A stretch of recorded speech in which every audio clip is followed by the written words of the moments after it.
આ હોનબાઈ માના દર્શન આ કંકુ કેસર માને જુનાગઢમાં થાય અને પછી આ હોનબાઈ માં કહે કે બાપા ત્યાં આવજો અને આ જ ભૂમિમાં આ જ જગ્યાએ આ જ કરેણીમાં આ હોનબાઈ માં પાસે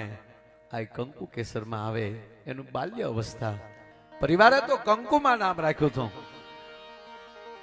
અને જ્યારે આ હોનબાઈ માને જ્યારે કંકુમાં અહીંયા મળે છે અને ત્યારે સાહેબ આ હોનબાઈ માં એમ કહે છે કે આજથી આનું નામ કંકુ કેસર એના નામથી બોલાવજો અને માના નામથી બોલાવજો અને આઈના નામથી બોલાવજો અને માં રાજસ્થાનમાં એનું મંદિર જ્યારે આ હોનબાઈ માનું મંદિર બનાવવાના હતા એનો આખો પ્લાન તૈયાર થઈ ગયો નકશો તૈયાર થઈ ગયો અને જે વડીલે નકશો તૈયાર કર્યો હતો એની અહીંયા હાજરી છે બેઠા છે આ બધા જાણો છો આ કંકુ કેસરમાં આ હોનબાઈ માનું મંદિર રાજસ્થાનમાં બનાવવાના હતા એનો પ્લાન આખો તૈયાર થયો અને આ જ ભૂમિમાં આવીને માને જ્યારે આખો નકશો દેખાડ્યો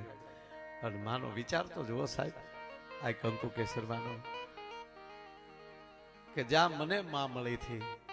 ત્યાં જ પેલા મંદિર થાય ને તો જ મને આનંદ થાય અને આ કંકુ કેસરમાં અહીંયા આપણે જે મંદિર જોઈએ છે સાહેબ માં ભગવતીના દર્શન કરીએ છીએ બાજુમાં જ માની સમાધિ ને બાજુમાં માની મૂર્તિ